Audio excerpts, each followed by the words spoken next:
Palmolive soap, your beauty hope, and Luster Cream shampoo for soft, glamorous dream girl hair bring you Our Miss Brooks, starring Eve Arden.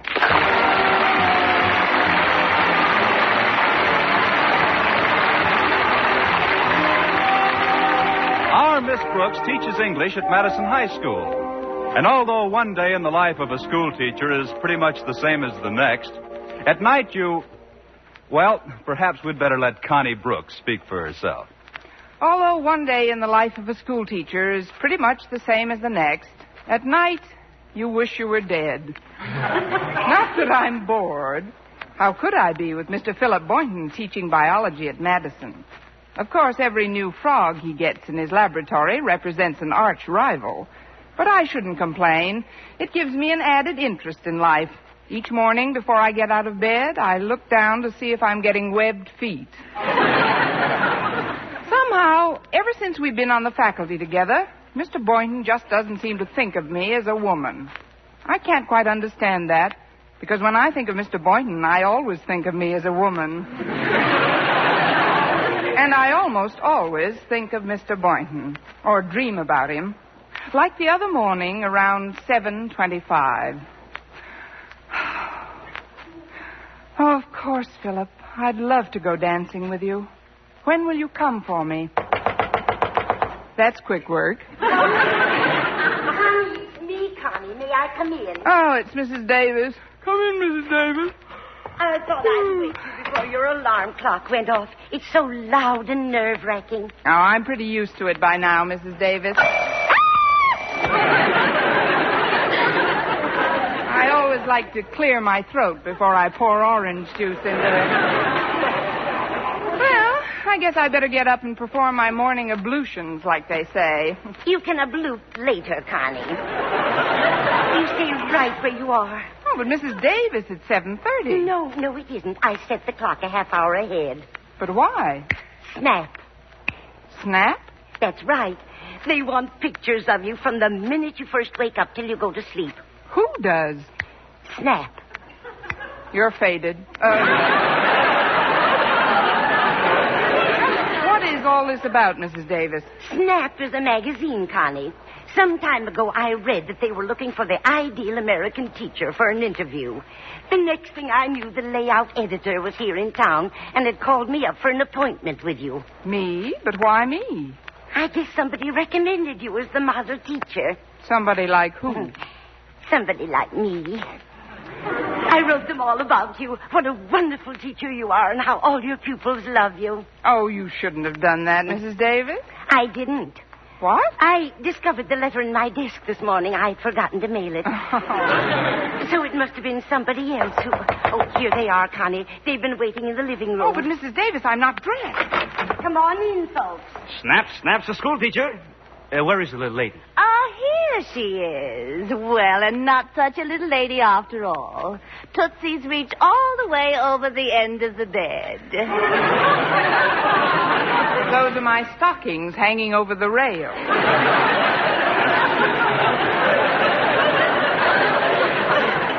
My name is Peterson. Pete to my friends.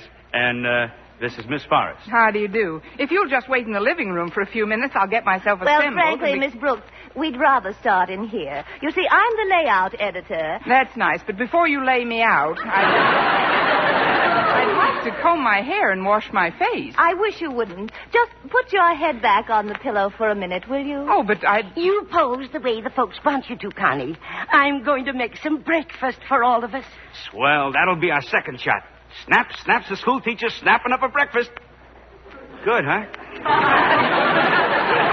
Very snappy. In a few minutes.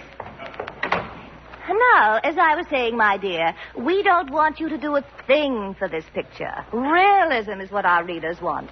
The eyelids practically stuck together, little straggly clumps of hair flopping over the ears, and those little tired lines around a mouth that looks like it just tasted a raw lamb chop. We want you just the way you are. Thank you, dear. Have you picked your pallbearers yet? Do that, Pete. That's just what we want. That snarling look when the teacher first gets up in the morning. Got it. Now listen, you Please, two. Miss Brooks. We're going to be together all day. It'll be much more pleasant for all of us if you cooperate. Well, it isn't that I don't want to cooperate. It's just that I don't like to have my picture taken without a little makeup. Even if it's only an inch or two like you've got on.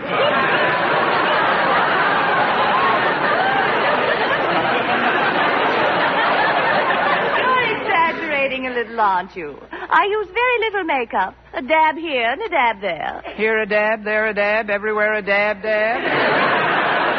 No, Miss Forrest, I'm not sure I really want this spread. I know, dear, but when a woman reaches a certain age, some spread is inevitable. Oh! You mean in the magazine? Oh, yes. Well, let's talk about it after breakfast. I'm starved. Good. Will you join us at the table, or do you want your saucer of milk on the back fence?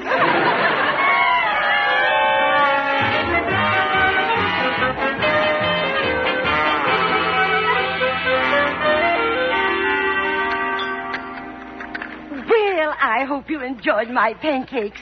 You know, the batter is my own invention. Oh, really? What's in it? If she tells you, you'll never eat 'em again. Instead of eggs, I use hot peanut oil. Then to the customary amount of flour and milk, I had half a cup of baking powder mixed with cornmeal, 2 cups of yummy yogurt. And while the whole thing is being whipped in the mixmaster, I gradually add a teaspoonful of cider vinegar and just a smidgen of goose liver. She's got a recipe for stuffed cabbage that would send you screaming into the hills. Oh, now, Connie, it isn't that good. Well, I'll help you clear the table, Mrs. Davis. Oh, get a shot of this, Pete. The school teacher helps out with chores at home before going to classroom. Here, take a stack of dishes, Miss Brooks. All right. I don't mind your taking my picture so much now that I'm dressed. Well, I don't blame you, my dear. That's a very nice suit. Shark skin, isn't it? Yes, it is. It's such durable material. One can tell at a glance that it's worn you for years. You're very observant. It would be a shame to see those great big eyes of yours closed for a while.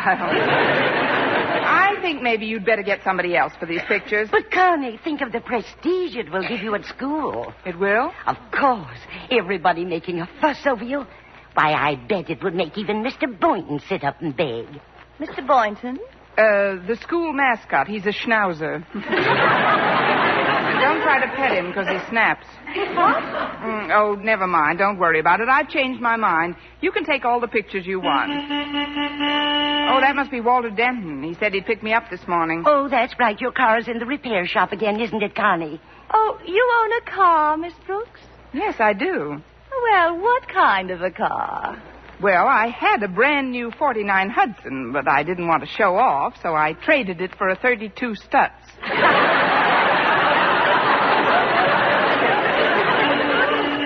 Coming, Walter! Oh, Walter, eh? Must be nice to have a man call for you in the morning.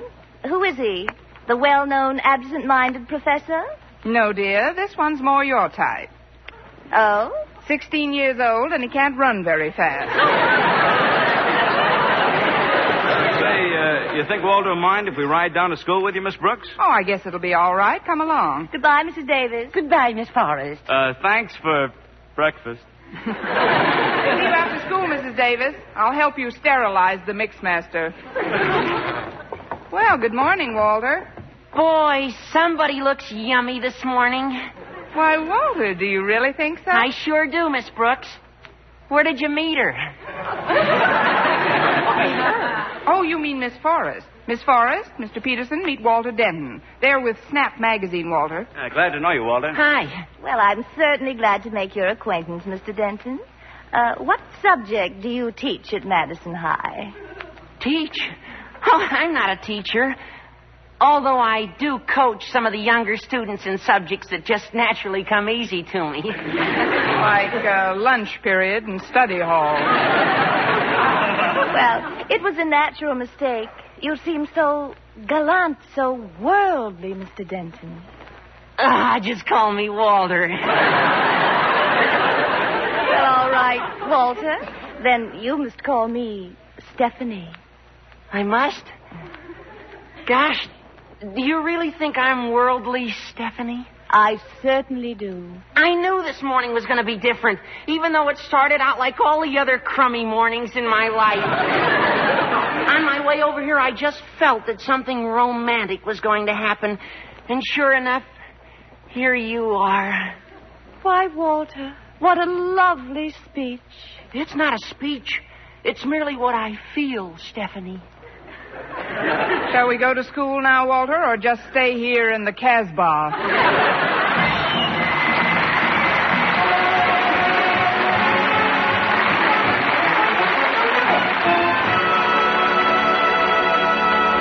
Our Miss Brooks, starring Eve Arden, will continue in just a moment. But first, here is Vern Smith with an important announcement. Ladies, what's your complexion problem? My skin's so dingy. Mine's oily. My skin's dull, coarse-looking. For a lovelier complexion, you must stop improper cleansing. Instead, use Palmolive soap the way doctors advised. Leading skin specialists have now proved the Palmolive plan, using nothing but Palmolive soap, can bring fresher, brighter complexions. Yes, regardless of age, type of skin, or previous beauty care. Now, here's what these doctors advise. Wash your face with Palmolive soap. Massaging for 1 minute with Palmolive's soft, lovely lather. This cleansing massage brings your skin Palmolive soap's full beautifying effect. Rinse. Do this 3 times a day for 14 days. It's that simple. But remember, 36 doctors, leading skin specialists, advise this way for 1,285 women with all types of skin. Dry, oily, normal, young, older. And prove this plan, using Palmolive alone, nothing else, really works for 2 out of 3. So for a lovelier complexion, forget all other beauty care. Instead, do as these doctors advised. Use Palmolive for a fresher, brighter complexion. For loveliness all over, use big, thrifty bath-size Palmolive in your tub or shower.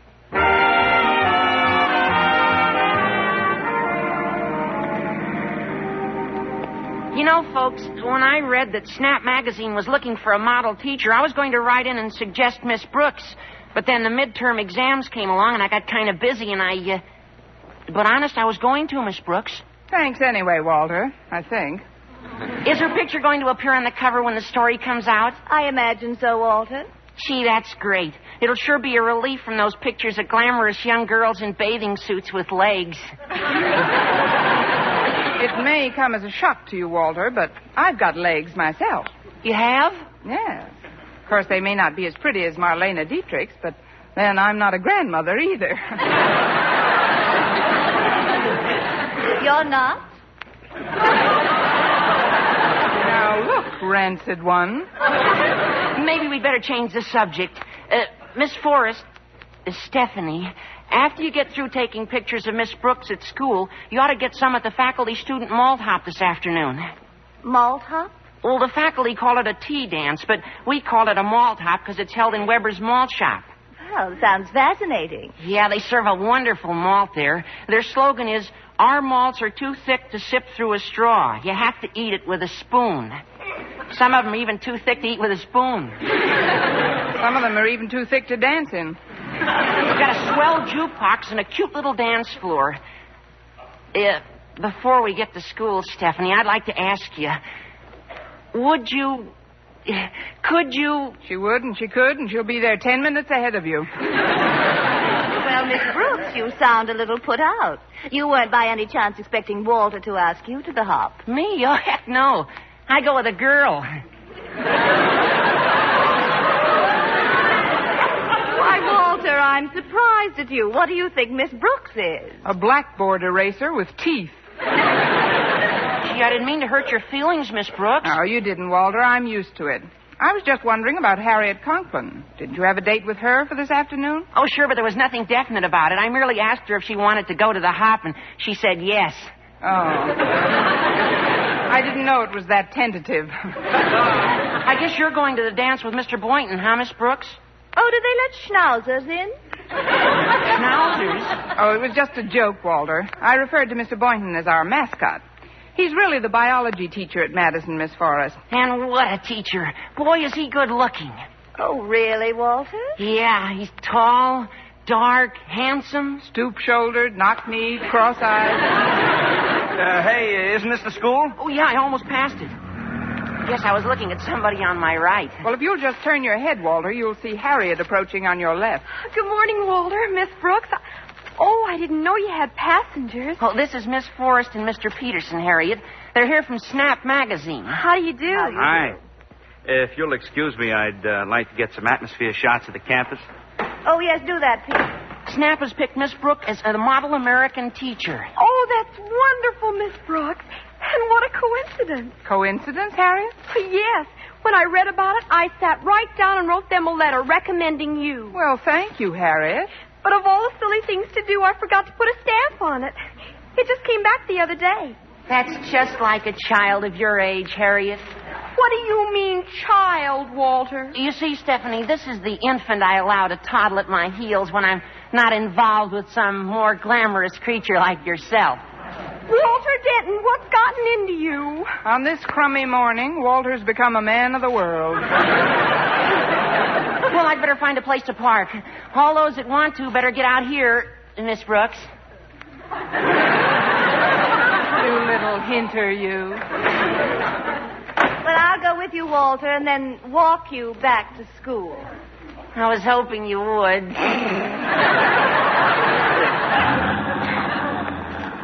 Miss Brooks, I don't like the way that woman looks at Walter. I don't like the way that woman looks, period.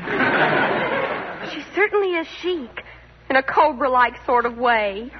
Has she seen Mr. Boynton yet? Bite your tongue, girl.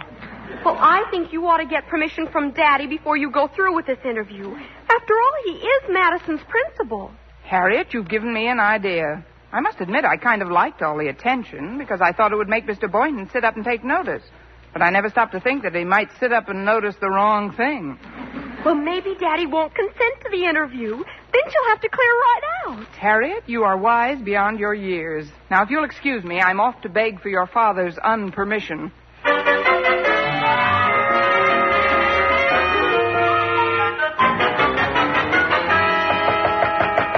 Come in. Could I talk to you for a moment, Mr. Conklin? I'm all ears, Miss Brooks. Yes. Mr. Conklin, Snap Magazine wants to do a layout on me as a model teacher for 1948. You, Miss Brooks? Isn't it ridiculous? They've sent a Miss Forrest and a Mr. Peterson to take pictures of me and the unpainted school and the overcrowded classrooms and the strained looks on the faces of the pupils. I can't allow that, Miss Brooks. Of course you can't. I mean, you can't?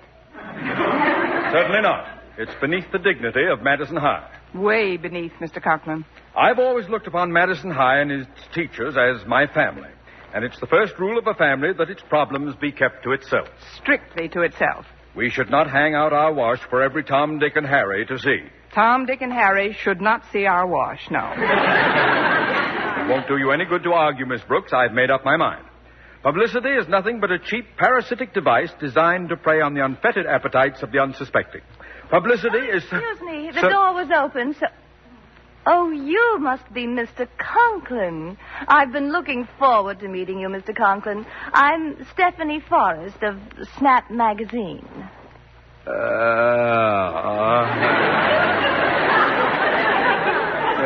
Won't you sit down, Miss Forrest? I'll be with you in a moment. As I was saying, Miss Brooks, publicity is the foremost blessing of our century. It makes the unknown known. It brings information and joy into the home of everyone. I can just see Tom, Dick, and Harry peeking at my wash. Miss Forrest, I was just explaining to Miss Brooks what this wonderful exploitation will mean to Madison High and its problems. Oh, I'm so glad you see it that way, Mr. Conklin. You and I will have to work together on this. I'll need your advice on so many things. Of course, Miss Forrest. Oh. Well, let's not be so formal. You can call me Stephanie. And you can call me Osgood. You can call me a doctor. I'm ill. Well, then it's all settled. I'll get a hold of Pete and we'll start shooting Miss Brooks at once. Fine. I'll bring my own blindfold. Excuse me, Mr. Conklin, but I didn't know you were busy, sir. Well, I am, Boynton. You'd better come back later. So you're Mr. Boynton. Well, no wonder I've heard so much about Madison's biology department. Well, thank you, Miss... Don't look at me. I never saw her before in my life.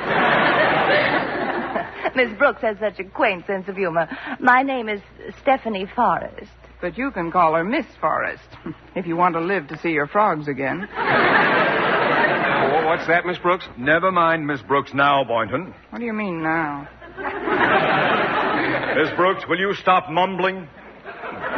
Boynton, Miss Forrest here is going to do a story on Miss Brooks for Snap magazine. Oh, really? Then they must have picked you as the model teacher. Oh, that's wonderful, Miss Brooks. You know, I was going to write in and suggest your name myself, but then I got all wrapped up in my pigmentation experiments and neglected to do so. Well, it's nice to know that you thought of me. Well, now that you're here, Boynton, what is it you wanted to talk to me about?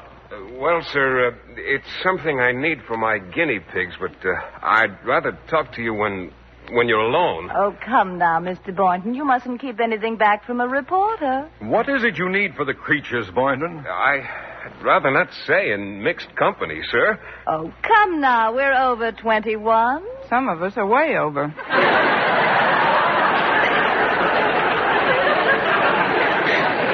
Oh, come on, Boynton. Out with it. What do you need for those guinea pigs?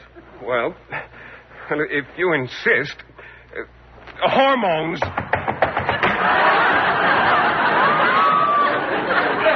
Well, that's peculiar behavior. You ran right out of the room.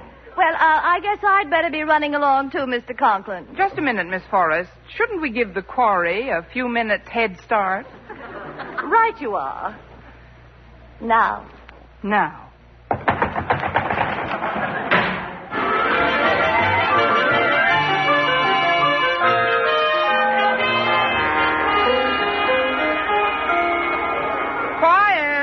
Quiet, boys and girls. As some of you know, I have been chosen by Snap magazine as the model American schoolteacher of 1948. Thank you, boys and girls. And now I'd like you to meet Miss Forrest, Snap's layout editor. Quiet, boys. Thank you, class. Now, before we take any pictures, Miss Brooks, would you please ask those boys standing in the back of the room to sit down? They are sitting down, Miss Forrest. They're sitting on the top of the desks. But why? Well, with the room as crowded as it is, I use them as lifeguards. Lifeguards? Yes, they keep the smaller children from being shoved into the inkwells.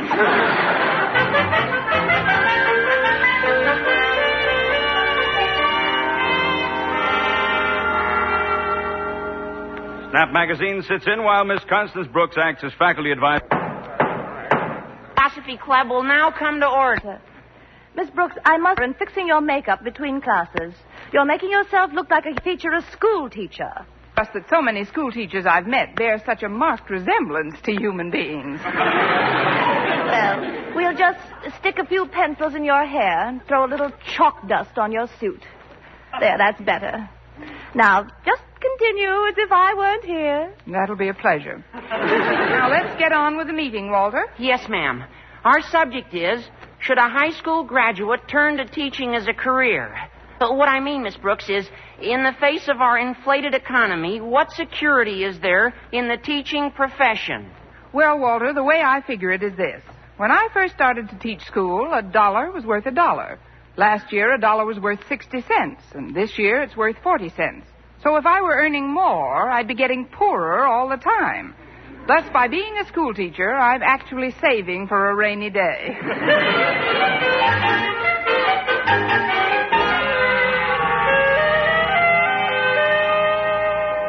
Snap joins Miss Brooks for lunch in the school cafeteria. Thanks so much for getting my lunch, Mr. Boynton. You're very welcome, Miss Brooks. Here's your change. Let's see. I'm the Swiss on rye. You're the stuffed tomato. And, what am I? Now, there's an opening you could drive a truck through. Miss Forrest, is Pete going to take any pictures while I'm eating? In a few minutes. He's getting a bite himself right now. Oh, good. Then you'll have time to smear some mayonnaise on my nose. Frankly, darling, I'm not terribly interested in you at the moment.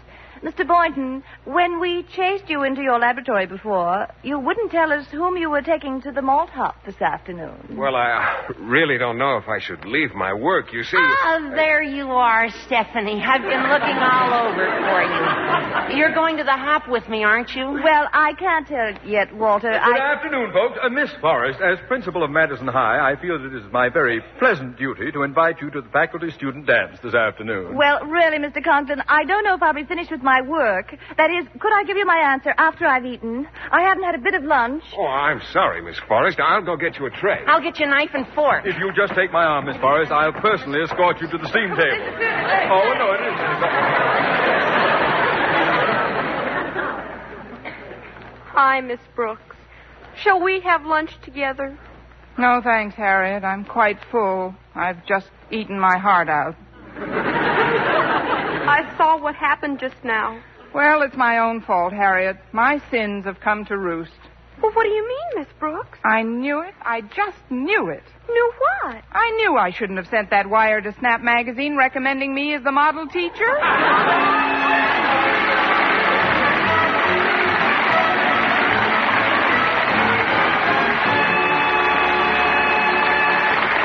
Eve Arden as our Miss Brooks returns in just a moment. But first... Dream girl, beautiful luster cream girl. Tonight, show him how much lovelier your hair can look after a Luster Cream shampoo. Only Luster Cream brings you Kay Daumit's magic formula blend of secret ingredients plus gentle lanolin. Gives loveliness lather even in hardest water. Glamorizes your hair as you wash it. Luster Cream, not a soap, not a liquid, but a dainty cream shampoo. Leaves hair fragrantly clean, free of loose dandruff, glistening with sheen. Soft, manageable.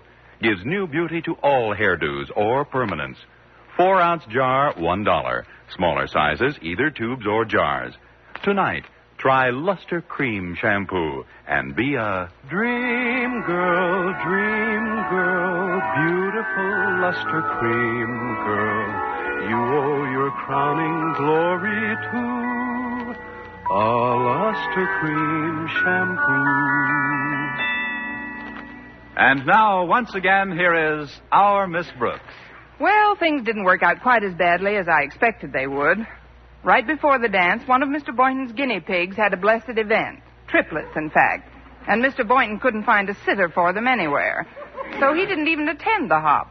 Walter Denton was kept in after school by his history teacher, and after a couple of dances with Mr. Conklin, Stephanie Forrest packed up her equipment, packed up Pete, and packed us in. Not long after that, I was sitting in the cafeteria one day when Walter rushed over all excited. Miss Brooks, it's out. Snap Magazine with a 4-page spread of you as America's model teacher. Let's see that, Walter. Here, I've got it open to the story. Oh, I'll read the story later. How about the cover? Is my picture on it? Well, it says Portrait of Model School Teacher, Miss Brooks, but here, you better look for yourself. How do you like that Stephanie Forrest? A blackboard eraser with teeth.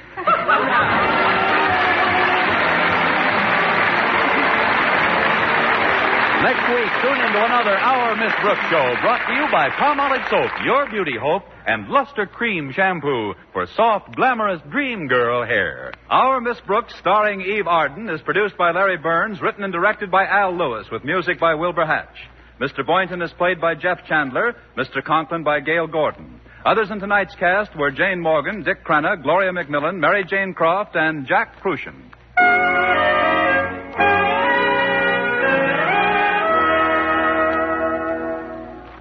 Dentists know what cleans teeth best. And over 4,000 dentists say Colgate tooth powder with a 2-minute routine gets teeth sparkling and super clean.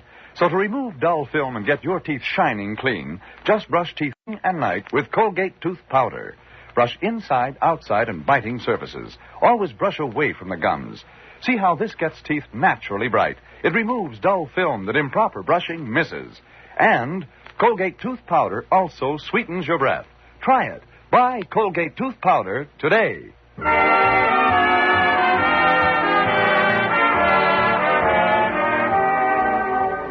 For mystery liberally sprinkled with laughs, listen to Mr. and Mrs. North, the exciting, fun-packed adventures of an amateur Park Avenue detective and his beautiful wife.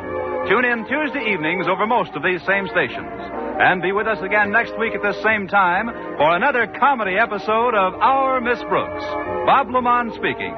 This is CBS, where 99 million people gather every week, the Columbia Broadcasting System.